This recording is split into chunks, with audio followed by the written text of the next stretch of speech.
we have reached Psalm 3. And in Psalm 3, we read about how God is our security. God is our security, Psalm 3. There are 8 verses in Psalm 3. It's a very short psalm, as many of the first few psalms are, but it holds a lot of truth. And within this psalm, Psalm 3, David is writing. And with a lot of psalms, you can't do this with every single psalm. But with a lot of psalms, and Psalm 3 could be one of them, it'll have a little preview or historical context note right before the psalm.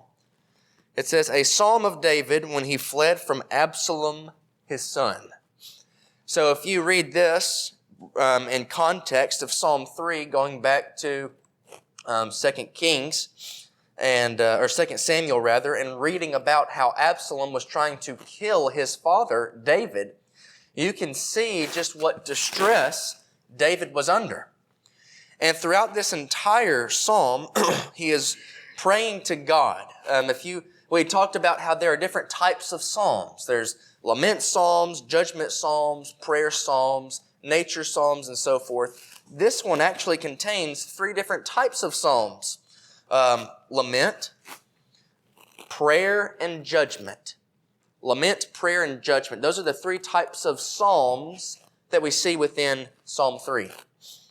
And when we're going through this, I want us to notice something that is called a chiasm.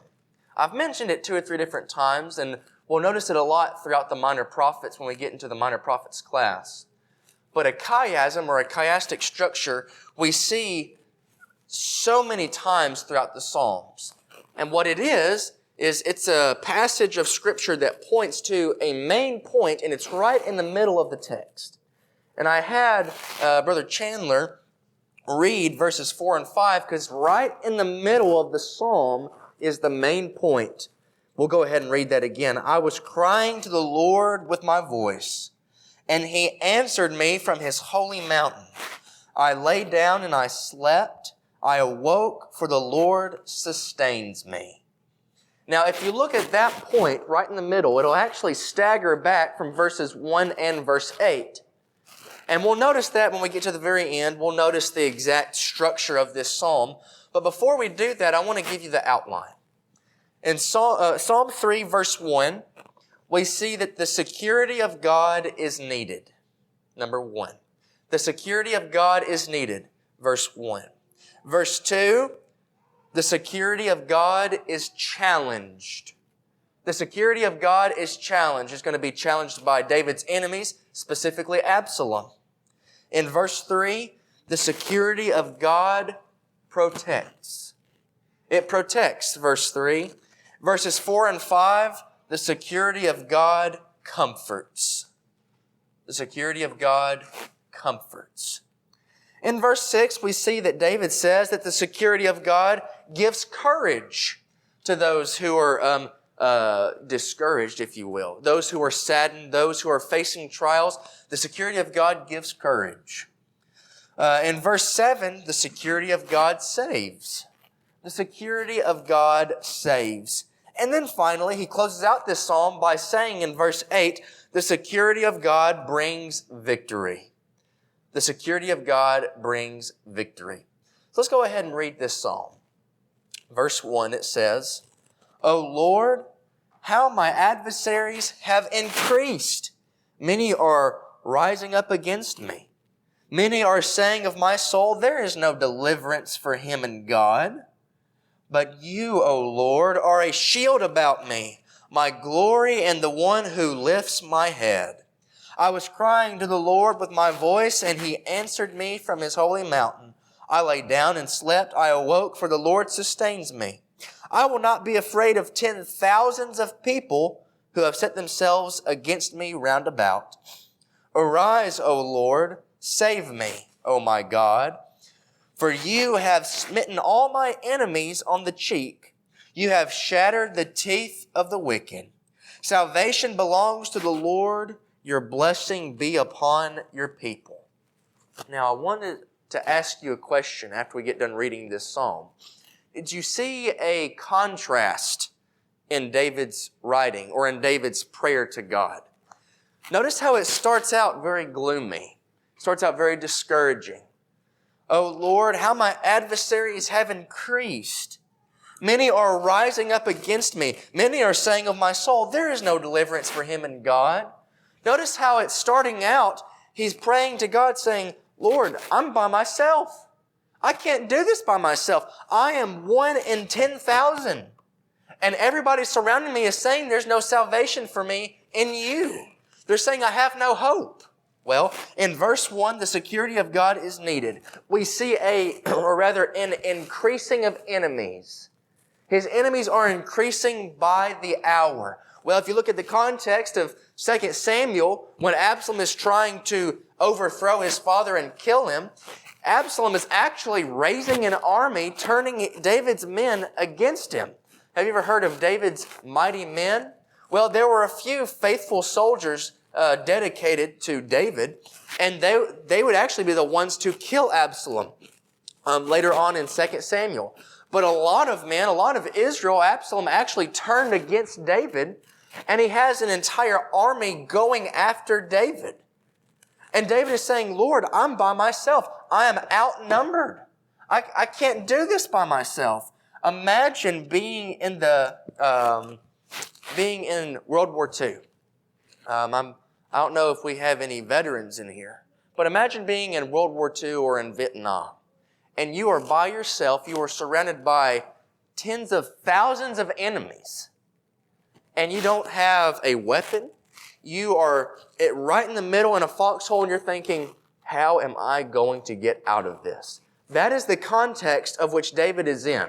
It's not just a spiritual context. He is in a physical situation where he has an army around him. There are people trying to murder him. He says, "I'm by myself. I am outnumbered," number one. And then look at verse 2. The security of God is challenged. Not only is it needed, but it's challenged. Verse 2. "Many are saying of my soul, there is no deliverance for him in God." We see that David is outnumbered and he is being discouraged by the enemy. Imagine being taunted by the enemy, saying, "Hey, how are you going to get out of this? You're by yourself. You have no backup. The God whom you trust in isn't doing anything for you. David, how are you going to get out of this?" Well, David is saying, God, the enemy is saying from their own mouth, there is no salvation for you in God. Let's put this on a personal level and apply this to our lives. We're not in a physical battle necessarily. We don't have literal 10,000s of soldiers surrounding us saying, how are you going to get out of this? But we are in the world. And the world on a daily basis is taunting the Christian saying, how are you going to get out of this? You say that you believe in God. Where is He? What's He doing for you? Is He going to get you out of this situation? Paul would say those who desire to follow Christ will suffer persecution. God doesn't sugarcoat anything for us. He says you're going through a spiritual battle. You have to trust in me, and it might seem that you're outnumbered, but guess what? They're outmatched, David says. Look at verse 3.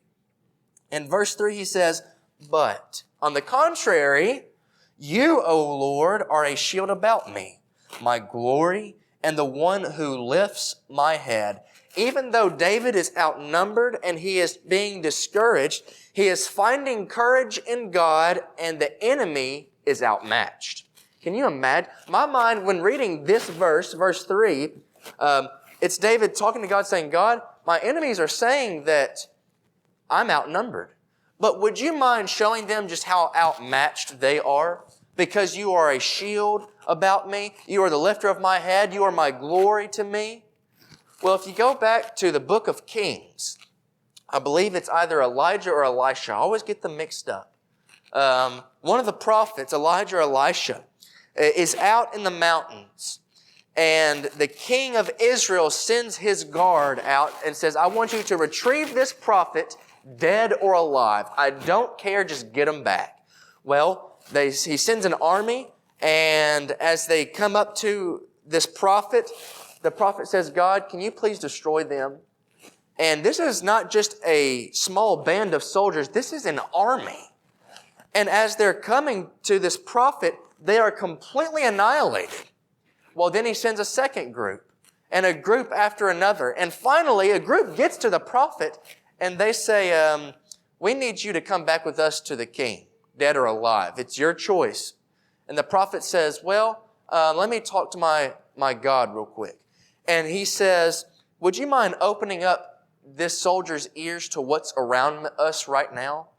And as God opens the ears of this soldier, he hears what sounds like the entire mountain range is on fire. It's tons of yelling and tons of screaming, and it's actually an army of angels.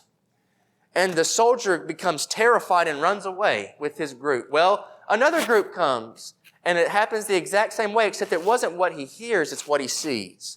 And what he sees is the mountain range is completely covered in white, yellow, and red. It looks like flames. And he notices that it's chariots of angels ready to strike at God's bidding. That's David. David is saying, it does not matter how many people are around me. I have God on my side. As Nehemiah would say, if God is with us, who could be against us? There is nobody on earth. It does not matter how many people you have. You cannot defeat God. It's impossible. Well, in verse 3, we see that the security of God protects. One thing I love about the Psalms, and it's read over a lot, sadly, but it's the poetic nature of the Psalm. The specific words that the psalmist would use to paint this word picture that he is trying to describe or is describing to the reader. Now notice the words that he uses. But you, O Lord, are a shield about me, my glory and the one who lifts my head. He uses 3 specific Hebrew words to describe what God is doing and who God is. This Hebrew word for shield means literally alligator scales. But it's not just alligator scales, it's scales that is described as being on a leviathan in the book of Job. Job chapter 41 and verse 15, Job would hear God describing this creature, and God says that the leviathan's scales, his armor is how it's described, is his pride. No man is able to penetrate the shield, the scales that are on the leviathan. David is using this exact same language to describe God.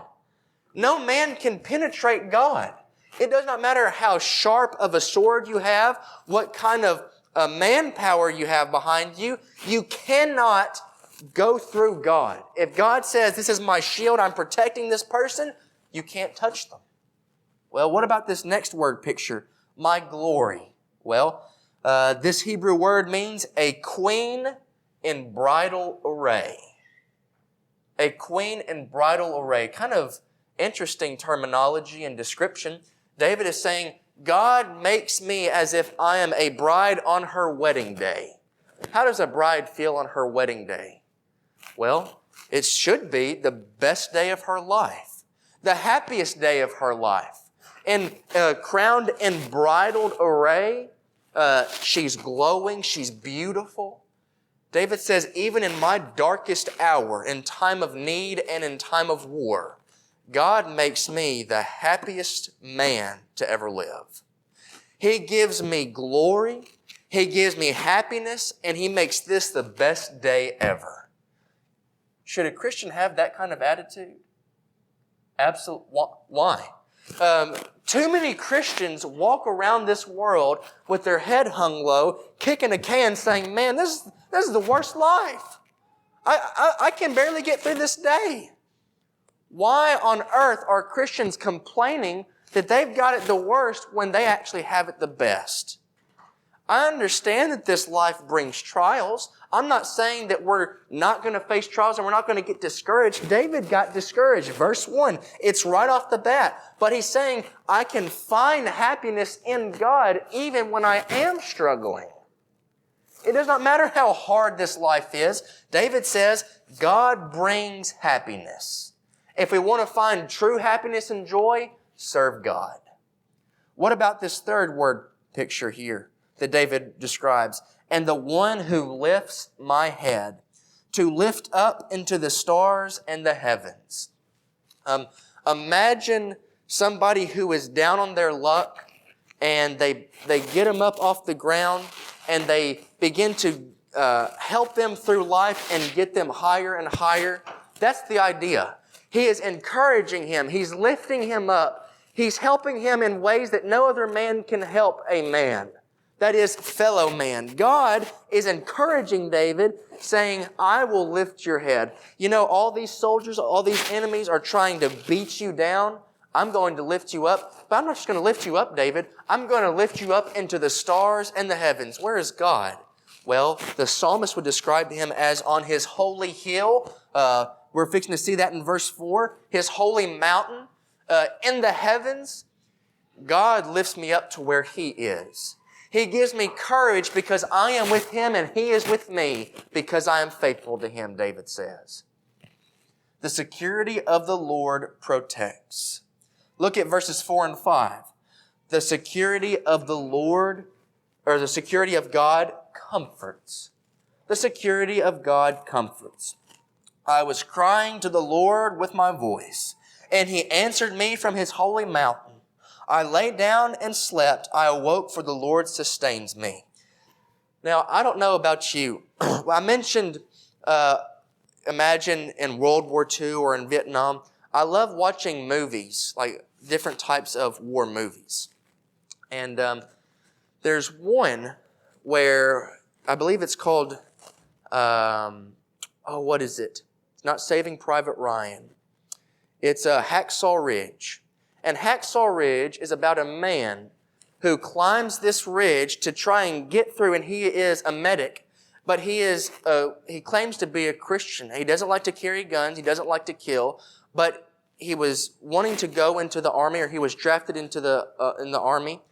And so what his job is he is to go in and grab people and bring them back and aid them. And he does this without killing anybody throughout the entire movie. Now, in watching this movie, and watching really any type of military movie, you will see the violence and the destruction and the death that is portrayed in these movies. No telling what it's like in person. Now imagine grenades are going off, people are dying, people are yelling, there's live guns just shooting everywhere above your head, and all you're doing is just sitting back and taking a nap. Can you imagine somebody sleeping in the middle of a war? That's what David says he's doing. David says, even though there's a war going on, and there's death all around me, and people are threatening my life, I can go to sleep. And I can wake up because God sustains me. We live in a world full of death. And we are fighting a spiritual war. It's mentioned in Ephesians chapter 6. Put on the whole armor of God. Why do I need to put on armor? Because we're in a battle. But thankfully, because of God, within this war, we can find peace and find rest. Well, in verse 4, He answered me from His holy mountain. This word answer, I think we've mentioned this before in other lessons. The word answer literally means that have any of you ever had your son or daughter or grandchild come up to you and say, I need to tell you something? And you're like, yeah, I'll get to you in just a minute. And they said, no, this is very important. I need you to listen to me. So you put down what you're doing and you get down on one knee and you cup your ear and say, okay, what do you want? I don't really know if any of us have actually ever done that. That's what David says God is doing. I prayed to God, and he got down on one knee, and he said, David, what do you need? I'm here. My attention is on you. I will give you my full attention. I will answer you. Just tell me what you need, and I'll do it. God does that for His children. You ever think God doesn't have time for me? There are too many Christians out there. There's too much going on. God doesn't have time for me. That's ridiculous. God is all-knowing. He's all-powerful. He's everywhere. He's got time for you. In fact, according to this psalm, it says that He'll get down on one knee and cup His ear and listen to everything that you have to say. I believe it was Jesus the Christ that said, "Cast all of your cares and worries upon Him." Well, what does that mean? It means just that. God cares for you. And because of that, we can find peace in a time of war. Now, what about verse 5? I lay down and slept, I awoke, for the Lord sustains me.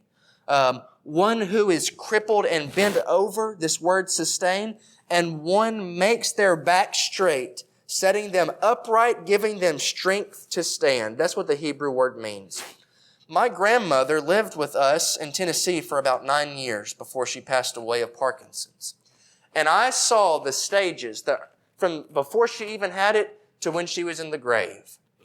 And sadly, she was very stubborn and would not take her medicine. And because of that, this disease began to overtake her body. And something that I noticed with her is that her strength began to fail her. She couldn't do the things that she was able to do before, and she would begin to hunch over. She lost strength.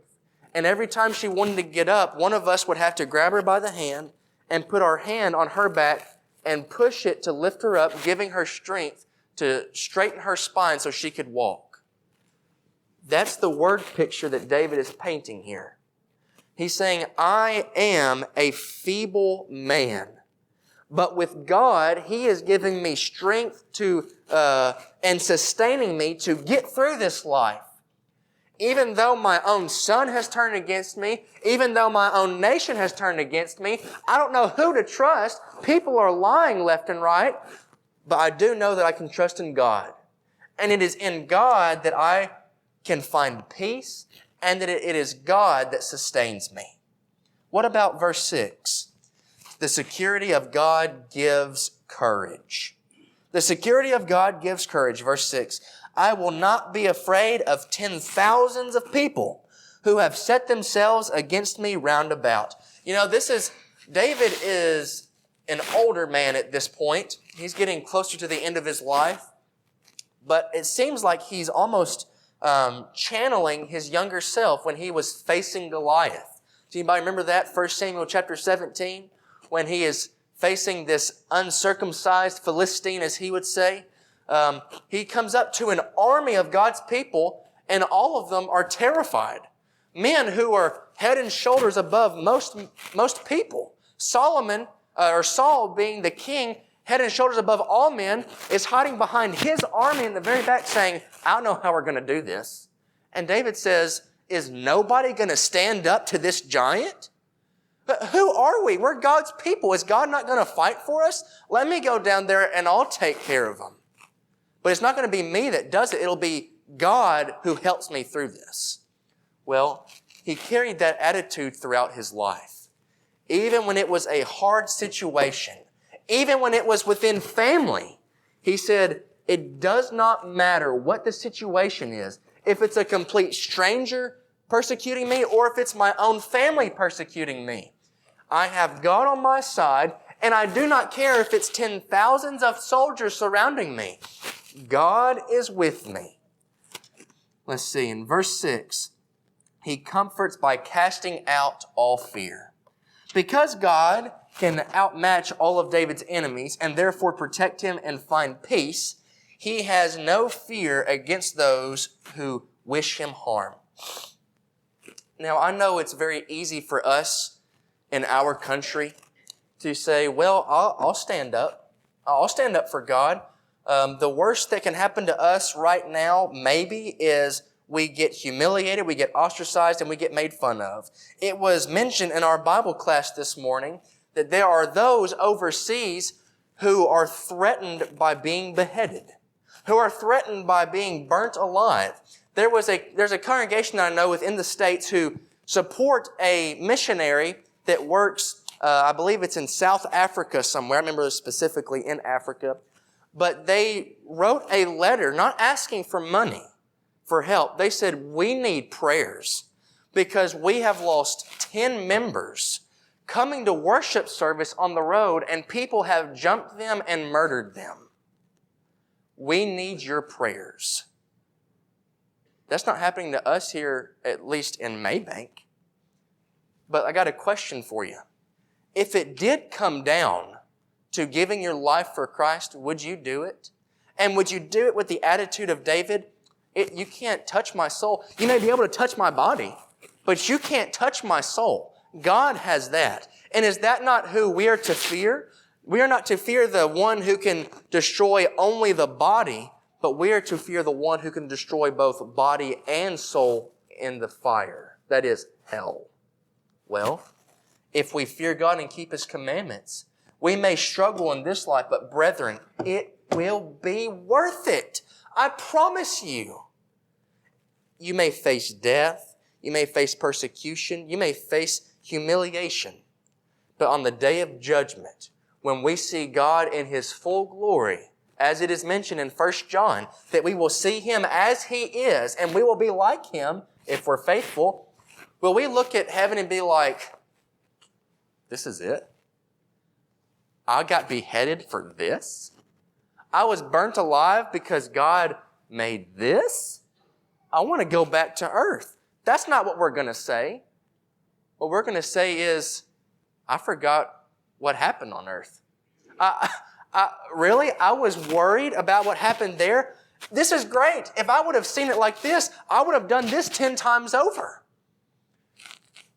If we are faithful to God, He will reward us, and He will give us courage to continue on in this life so that we can go into the next. Now, what about verse 7 and 8 to close this out? In verse 7, we see the security of God saves. The security of God saves. Verse 7. It says, "Arise, O Lord, save me, O my God, for you have smitten all my enemies on the cheek. You have shattered the teeth of the wicked." The security of God saves. And then verse 8, the security of God brings victory. Salvation belongs to the Lord. Your blessings be upon your people. Notice how David ends this psalm, 7 and 8. Lord, please save me. How is He going to save me? I request that you destroy the enemy. Well, who's our enemy? Well, we don't want our fellow mankind to be our enemy. We're trying to save their souls. Our enemy is Satan and sin and death. We want God to destroy death and take us home. In 1 Corinthians chapter 15, Paul would say, on that day, that is the day of judgment, we will say, "O death, where is your sting? Where's your bite? Death, you took all these lives throughout history. Why aren't you taking mine? You took it, but are you going to take it again? You can't. Why? Because I've been resurrected from the dead. I've been made like my Lord and Savior, and I'm going to heaven with Him, and there's nothing you can do about it. It's kind of funny how David would use this picture of shattering their teeth. Imagine God sucker punching the enemy, and all of their teeth is just flying out of their mouth. It is a picture of utter devastation that they will not recover from. David is saying, Lord, I know that you will protect me, and I know that you will completely defeat my enemies where they will not come back. And look how he ends it, verse 8. And may the salvation belong to you, and may the blessings from you be upon your people. He gives the glory to God at the very end of his prayer.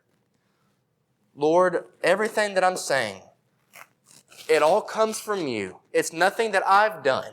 In fact, I'm useless without you. But please do not overlook your children. All the glory goes to you no matter what happens. Now, at the beginning of this psalm, we noticed that there was a chiastic structure. Well, in verses 1 and 8, you see that there is an increasing of enemies, verse 1, and there's an increasing of blessings, verse 8. In verse 2, you see that the enemy is saying there is no deliverance. But in verse 7, David says there is deliverance. In verse 3, you see that there is encouragement to trust, that God is saying, I am encouraging you to trust in me to get through this life. And then in verse 6, he says, I am encouraging you to fight. Keep fighting. Don't stop. I know it's hard, but keep moving forward. And right in the middle of the psalm is peace. Well, I've got a question. In the middle of your life, is there peace? And is that peace God? Because there's only one peace. People will try to find peace and try to fall asleep and find trust in many things, but all they will find is chaos. Well, I can assure you, as David, if he were here, we have his words, the inspired words of God through David. If David were here in the flesh, he would say, trust in the Lord. I had my son turn against me. I had my nation turn against me, but I trusted in God, and I do not regret it. Are you going to trust in God? And are you going to allow God to be your security? Now, it may be the case that you don't have security. You do not have that security and the sacrifice of Jesus the Christ that He offers to you freely. For whatever reason, you have shunned it, you have rejected it, but now you realize I can only find security in God, and I will accept the sacrifice. Maybe you have had security, but you've listened to the thousands of enemies surrounding you. There is no deliverance in God. How are you going to get out of this? There's war about you. Where's God? He ain't going to do anything for you. And you've listened to them, and you've fallen into their trap. But you want to come back, and God is opening His arms saying, I will take care of you. Or maybe it's the case that you are like David, and you are discouraged, and you need encouragement from both God and your fellow man in prayer. Whatever the case may be, I beg and plead that you come now as together we stand and as we sing.